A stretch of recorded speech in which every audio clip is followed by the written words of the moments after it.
United का। बिल्कुल। अच्छा, जिस तरह की हिटिंग की आपने बात की, उस तरह की हिटिंग करने वाले हमारे जो जोर का जोड़ के फैमिली मेंबर हैं और वो काफ़ी दिनों बाद आ रहे हैं अब हमारे शो पे वापस। शाहिद खान आफरीदी हमारे अपने लाला ने हमें ज्वाइन इन किया। लाला, अस्सलाम वालेकुम and welcome to the show.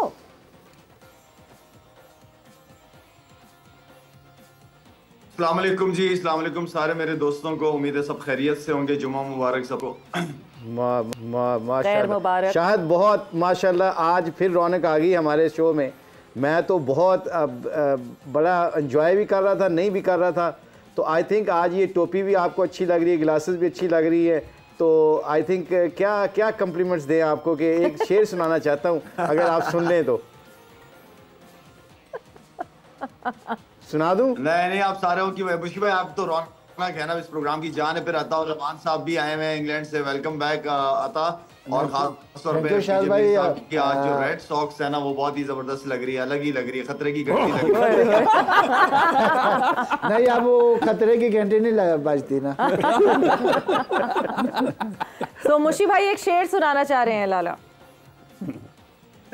और नहीं अब ये शेर उस वक्त मोमेंटम था। मैं जब भी आप नज़र आते हो ना तो मुझे एक शेर याद आ जाता है।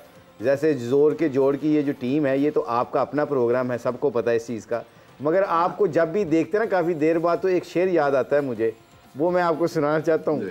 वो आपने पहले कभी नहीं सुना होगा। हमने देखा है चिरागों को हिफाजत के लिए हमने देखा है चिरागों को हिफाजत के लिए बुझते बुझते हवाओं से उलझ जाते हैं।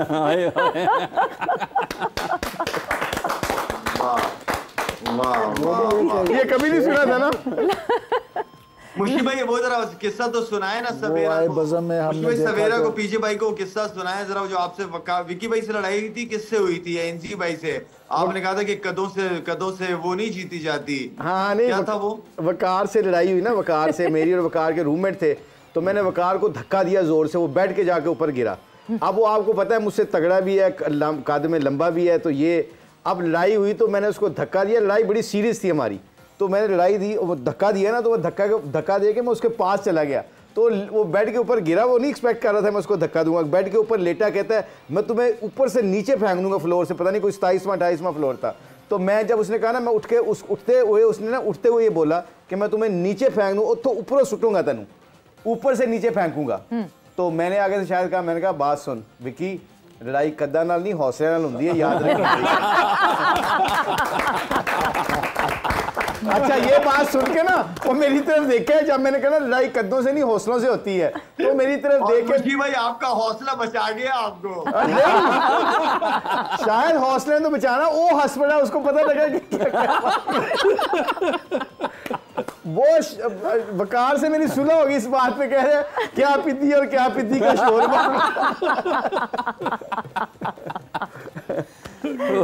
देखो शायद आया तो रौनक लग गई है। कितने मजे की ये बातें, और कितने, मतलब मैं सोचती हूँ कि आप लोग जब साथ टूर पे होते होंगे, आप लोग कितना एंजॉय करते हैं। बहुत एंजॉय किया हमने। ये एक बस जो आजकल लड़कों बेचारों को थोड़ा सा प्रॉब्लम है ना, ये सोशल मीडिया की वजह से। मुश्किल भाई ज्यादा करते थे। नाम मेरा ही चलता था वैसे। नाम शायद मैं मेरा ही चलता था। हम तो सिर्फ मुशी भाई को देख के खुश होते थे, मुशी भाई एंजॉय करते थे। देखो शायद आया तो रौनकें लग गई ना। शायद what do you think about this PSL now? आपने मैचेस देखे हैं? कुछ मैचेस देखे? भाई हक तो बनता मुल्तान सुल्तान के, जिस तरह की क्रिकेट वो खेल रही है। हाँ जी, एक कुछ आप देखें। और पिशावर, मेरे ख्याल में पिशावर और मुल्तान सुल्तान ही नजर आती है फाइनल में। पिशावर को मैं समझता हूँ कि जो ये अफगानी प्लेयर नवीन लास्ट मैच नहीं खेला या चला गया अपनी इंटरनेशनल ड्यूटी पे, नेशनल ड्यूटी पे, तो वो एक फर्क, बहुत बड़ा फर्क पड़ेगा। क्योंकि नवीन इस वक्त और जिस तरह की कराची की कंडीशन पिचेस है, मेरे ख्याल में इससे अच्छी बॉलिंग ये और कोई नहीं कर सकता। और काफी अरसे से पूरी दुनिया में ये लीगें खेल रहा है ये लड़का। एक्सपीरियंस बहुत ज्यादा है, किसी भी टीम के लिए खेलता है। 4 ओवर बहुत इंपॉर्टेंट होते हैं इसके। शायद ये मुझे लगता है पेशावर ज़मीन नॉट मिसिंग अ ट्रिक, मुझे लगता है कि वो तैयब को नहीं खिला रहे, वो जो लेग स्पिनर आरिफ याकूब को नहीं खिला रहे, क्योंकि यहाँ पे कराची में स्पिन हो रहा है, उसामा मीर का दूसरी इनिंग में भी स्पिन हो रहा था। तो आई थिंक लेग स्पिनर और मेहरान को अगर टारगेट करें, 5 जेन्युइन बॉलर के साथ जाए, तो फिर इनके पास चांस नहीं बनेगा जितना कि इनकी बैटिंग है। मुशी भाई, कराची की कंडीशन में जिसके पास अच्छे स्पिनर्स हैं, दो भी बहुत हैं। मेरे ख्याल में वो टीम किसी को आगे नहीं लगने देगी। स्पिनर्स का रोल बहुत इंपॉर्टेंट है। ये पिच जो है वो दूसरे पिचेस से थोड़ी सी डिफरेंट है, और यहाँ पे अच्छा बॉलर्स को ग्रिप बहुत अच्छा मिल रहा है। तो यहाँ पे अगर आप उसामा की बात करें इस पूरी लीग के अंदर, तो मेरे ख्याल में उसामा जो इस वक्त सबसे ज्यादा विकेट उसी लड़के ने लिया, और खासतौर पर ये कंडीशन बहुत ज्यादा सूट करती है जो कराची में इस वक्त।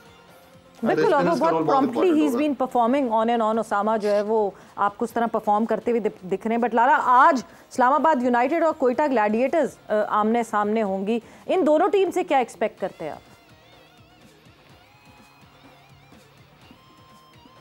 सवेरा, कोयटा ने जिस तरह शुरू किए थे मैचेस, हमारी एक्सपेक्टेशन बहुत ज्यादा बढ़ गई थी कोयटा से, लेकिन बीच में ऐसे परफॉर्मेंसेस उनकी रही कि बिल्कुल हैरान रह गए थे हम लोग। या आई मीन के इनके बैट्समैन या इनके बॉलर कर क्या रहे हैं। तो आई मीन जिस तरह लीग शुरू की उन्होंने, उस हिसाब से तो अच्छे लग रहे थे, बल्कि फेवरेट में से नजर आ रहे थे कि क्या पता फाइनल तक ये टीम जो है वो केपेबल है पहुंचने की। और देन इस्लामाबाद से भी आई मीन के लास्ट 2 साल से वो इस्लामाबाद नजर नहीं आ रही जो आनी चाहिए। अब लेट्स सी, ये जो मैच है इंपॉर्टेंट है। दोनों टीमें एक ही, मुझे कुछ ज्यादा फर्क नजर नहीं आ रहा दोनों टीमों के अंदर। और क्योंकि जो ओपनर्स मुनरो और हिल्स, जो एक्सपेक्टेशन थी वो नजर नहीं आ रही।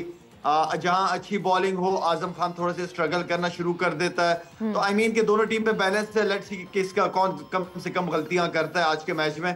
वही डिजर्व करेगा जो कम गलतियां करेगा आज के मैच में।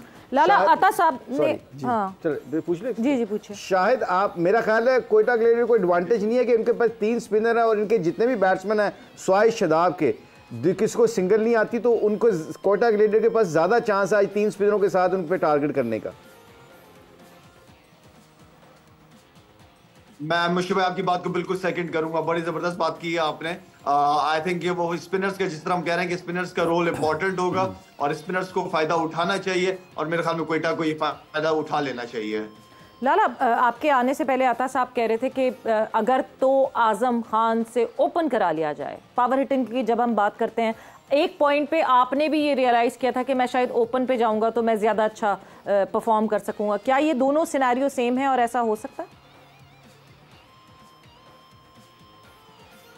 सवेरा ओपन करना और 5वें 6वें नंबर पे खेलना ना, मेरा मतलब है कि फर्क, बहुत बड़ा फर्क होता है। नया बॉल स्विंग सीम, आप एक ऐसे नंबर पे खेलते हो जहां पे बॉल स्विंग होता ही नहीं है, बिल्कुल फ्लैट मतलब अच्छा बॉल बल्ले पे आता है। देन फिर उसके बाद जो शुरू के 3-4 ओवर जो होते हैं और जो जेन्युइन फास्ट बॉलर बॉल कर रहे होते हैं और अच्छा बॉल कर रहे होते हैं, तो वहां पे बैट्समैन स्ट्रगल कर रहा होता है। अब आई मीन के आजम के लिए ऐसा प्लेयर है कि आप शुरू के 6 ओवर में आप चांस ले भी सकते हो। अता जो बात कर रहा है वो आप चांस ले सकते हो। इजी नहीं होगा आजम के लिए भी। आजम मेरे ख्याल में कंफर्टेबल फील करेगा 5वें 6वें नंबर पे ही खेलना, लेकिन T20 के अंदर आप चांसेस ले सकते हैं। जब चांस लेने में कुछ ऐसा नहीं है, लेकिन ऑलरेडी आप चांस ले रहे हो, शायद आप चांस लेते हैं ऊपर नंबर पे चला जाता है, तो मेरे ख्याल में एक बैट्समैन की आपको नीचे जरूरत पड़ती है, आजम खान जैसे बैट्समैन की बीच में 5वें 6वें